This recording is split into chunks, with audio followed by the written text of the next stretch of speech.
तो दोस्तों, memory card तो आपने भी यूज़ किया ही होगा, भले वो किसी मोबाइल में हो या किसी कैमरे में हो।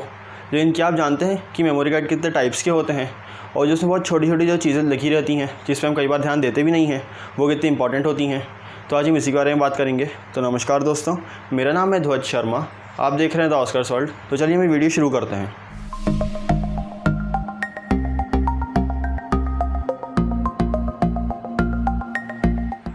तो दोस्तों, अगर हम बात करते हैं सबसे पहले कि जो SD कार्ड रहता है उसमें SD का क्या फुल फॉर्म रहता है, तो वो रहता है सिक्योर डिजिटल, मतलब कि सिक्योर डिजिटल कार्ड, जिसको कि हम लोग SD कार्ड बोलते हैं। उसमें जो टाइप्स होते हैं वो 4 टाइप के होते हैं, SD, SDHC, SDXC और SDUC।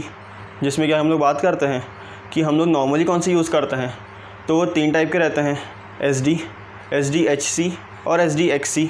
जो SDUC रहता है उसको हम नॉर्मली यूज़ नहीं करते हैं। तो इसमें जो कार्ड रहता है जिसमें सिर्फ SD कार्ड लिखा रहता है, उसका मैंने आपको जैसे बताया कि SD का फुल फॉर्म रहता है सिक्योर डिजिटल, लेकिन उसमें कई बार SD के नीचे SC भी लिखा रहता है, तो उसका फुल फॉर्म रहता है स्टैंडर्ड कैपेसिटी। तो SDSC कार्ड जो रहता है उसका फुल फॉर्म रहता है सिक्योर डिजिटल स्टैंडर्ड कैपेसिटी, मतलब कि उसमें जो SC लिखा रहता है वो स्टैंडर्ड कैपेसिटी का शॉर्ट फॉर्म रहता है। उसके बाद जो SDHC कार्ड रहता है वो उसमें जो HC लिखा रहता है वो शॉर्ट फॉर्म रहता है हाई कैपेसिटी का। और फिर जो SDXC कार्ड रहता है उसमें XC शॉर्ट फॉर्म रहता है एक्सटेंडेड कैपेसिटी का। और फिर अगर हम इनके कैपेसिटी के बारे में बात करते हैं, तो जो नॉर्मल SD कार्ड रहता है या कई बार आपको जो उसमें SDSC कार्ड लिखा मिलता है, तो उसमें जो आपको कैपेसिटी मिलती है वो आपको मिलती है 128 MB से 2 GB तक की। फिर जो SDHC कार्ड रहता है उसमें आपको जो कैपेसिटी मिलती है वो मिलती है 4 GB से 32 GB तक। और फिर जो SDXC कार्ड रहता है उसमें आपको कैपेसिटी मिलती है 64 GB से 2 TB तक। तो अभी आपको जो मैंने 3 टाइप बताया SD कार्ड के, वो सिर्फ उनकी कैपेसिटी को रिप्रेजेंट करते हैं। और फिर अगर हम इसी कार्ड के और कुछ डिटेल्स के बारे में बात करते हैं, तो आपने देखा होगा कि आपको उसी कार्ड में एक छोटा सा C सिंबल बना मिलता है और उस C सिंबल में एक नंबर लिखा रहता है और वो नंबर 2, 4, 6 या 10 में से कोई एक रहता है। तो ये जो नंबर रहता है ये रिप्रेजेंट करता है आपके कार्ड की स्पीड को, मिनिमम स्पीड को। मतलब जब आप उस कार्ड को यूज़ करेंगे तो आपको उसमें मिनिमम स्पीड कितनी मिलेगी। जहाँ पे अगर आपको C में एक 2 नंबर लिखा मिलता है तो उसमें आपको मिनिमम स्पीड 2 MB/s की मिलेगी, मतलब कि 2 Mbps की मिलेगी। और वहीं पर अगर 4 लिखा है तो 4 Mbps रहेगी, 6 तो 6 Mbps और 10 तो आपको उसमें 10 Mbps की स्पीड मिल जाएगी। और फिर आपने देखा होगा कि कई बार उस कार्ड में एक U शेप में एक नंबर लिखा रहता है और वो नंबर 1 या 3 में से कोई एक रहता है। तो वो जो U रहता है वो रिप्रेजेंट करता है UHS को, मतलब कि अल्ट्रा हाई स्पीड को। और उसमें जो आपका नंबर लिखा मिलता है वो रिप्रेजेंट करता है उसी की मिनिमम स्पीड को, उसी कार्ड की मिनिमम स्पीड को।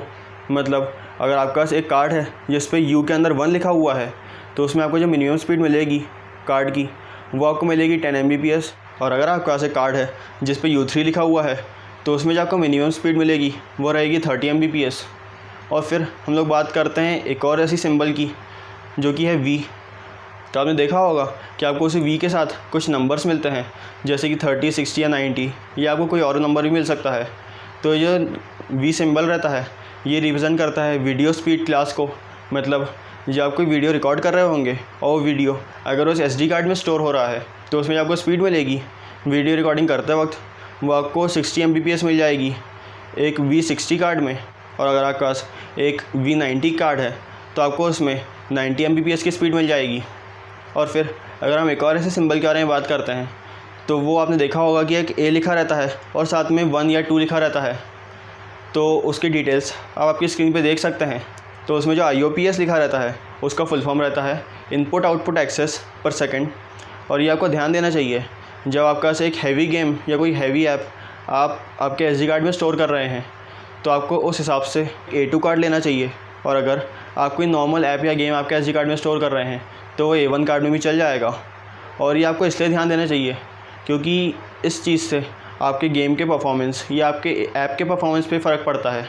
क्योंकि अगर उसमें उसके IOPS कम रहेगी तो वो इतने अच्छे से एक्सेस नहीं कर पाएगा और फिर वो चलते चलते लैग होगा, या हो सकता है कि वो अच्छे से चल ही ना पाए। और फिर लास्ट में अगर हम कुछ पॉइंट्स के बारे में बात करते हैं, कुछ जनरल पॉइंट्स के बारे में जो आपको ध्यान देने चाहिए कोई भी SD कार्ड लेते वक्त, तो ये है कि अगर आपके पास एक डिवाइस है जो कि SDHC कार्ड को सपोर्ट करता है तो उसमें SDXC कार्ड तो नहीं चलेगा, लेकिन उसमें SDHC कार्ड चल जाएगा और उसमें नॉर्मल SD कार्ड भी चल जाएगा। लेकिन वहीं पर अगर आपके पास एक डिवाइस है जो कि SDXC कार्ड को सपोर्ट करता है तो वो SDXC कार्ड भी उसमें चलेगा, SDHC कार्ड भी चलेगा और SD कार्ड भी चल जाएगा उसमें। मतलब ये जो कार्ड्स रहते हैं ये बैकवर्ड कंपैटिबल नहीं रहते हैं। और फिर अगर हम एक और पॉइंट के बारे में बात करते हैं तो ये है कि अगर आप एक SD कार्ड ले रहे हैं वीडियो रिकॉर्डिंग के लिए तो आपको उसकी वीडियो स्पीड क्लास पे भी ध्यान देना चाहिए और उसकी जो जनरल क्लास है उस पर भी आपको ध्यान देना चाहिए। मतलब अगर हम एग्जाम्पल के बारे में बात करें तो अगर आप एक कार्ड ले रहे हैं एक 4K रिकॉर्डिंग के लिए, मतलब आप 4K रिकॉर्डिंग स्टोर करने वाले हैं उस कार्ड में, तो आपको एक UHS 3 कार्ड लेना चाहिए। अगर आप एक UHS 1 कार्ड लेते हैं तो हो सकता है कि वो भी चल जाए, लेकिन उसमें आपको कुछ दिक्कतें आ सकती हैं। उसमें ऐसा पक्का नहीं रहता है कि वो चल जाए। हो सकता है कि आपको उसमें कुछ फ्रेम ड्रॉप्स मिल जाएं, या हो सकता है वो बिल्कुल ही ना चले और वो रिकॉर्डिंग करते करते बीच में ही बंद हो जाए। तो आपको SD कार्ड की इन क्लासेस पे ध्यान देना चाहिए जो आप उस SD कार्ड में आपके रिकॉर्डिंग स्टोर करने वाले हैं। और फिर एक और पॉइंट ये है कि मान लीजिए आपके पास एक डिवाइस है जो सपोर्ट करता है 64 GB तक के कार्ड को, लेकिन आपने एक 128 GB का कार्ड ले लिया, तो कुछ चांसेस हैं कि अगर आप उस कार्ड को आपके डिवाइस में इंसर्ट करेंगे तो चल जाए, लेकिन ज़्यादा चांसेस यही हैं कि वो ना चले। मतलब आपका जो डिवाइस है वो उस कार्ड को सपोर्ट ही नहीं करेगा। और फिर अगर हम एक और लास्ट पॉइंट के बारे में बात करते हैं, वो बहुत ही इंपॉर्टेंट है। तो ये है कि अगर आप कभी भी कोई कार्ड लेने जाते हैं या आप कोई ऑनलाइन ऑर्डर करते हैं तो उस पर ये ज़रूर ध्यान दीजिए कि आप जो एक कार्ड ले रहे हैं वो फेक ना हो, कोई अच्छी कंपनी का हो। क्योंकि अगर आप एक फ़ेक कार्ड लेंगे तो उसको जब आप आपके फ़ोन में इंसर्ट करेंगे या आपके डिवाइस में, जो भी आपका डिवाइस है उसका आप जब आप उसमें इंसर्ट करेंगे तो उसमें स्टोरेज तो वो दिखाएगा कि अगर आपके पास एक 64 GB का कार्ड है तो उसमें 64 GB की स्टोरेज दिखाएगा।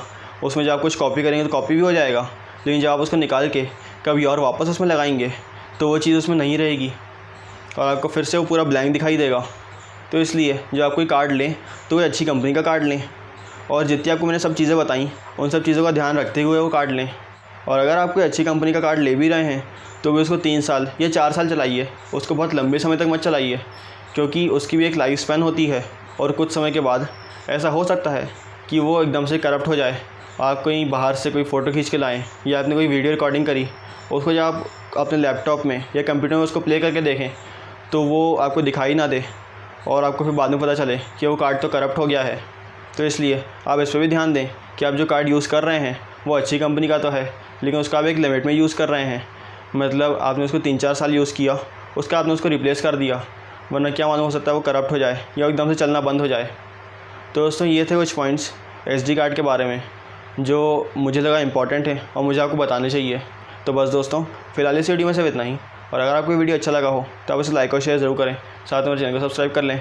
और अगर आपके पास कोई अच्छा आइडिया हो जिसमें वीडियो बनाऊँ तो मुझे कमेंट करके बताएं। और थैंक यू दोस्तों।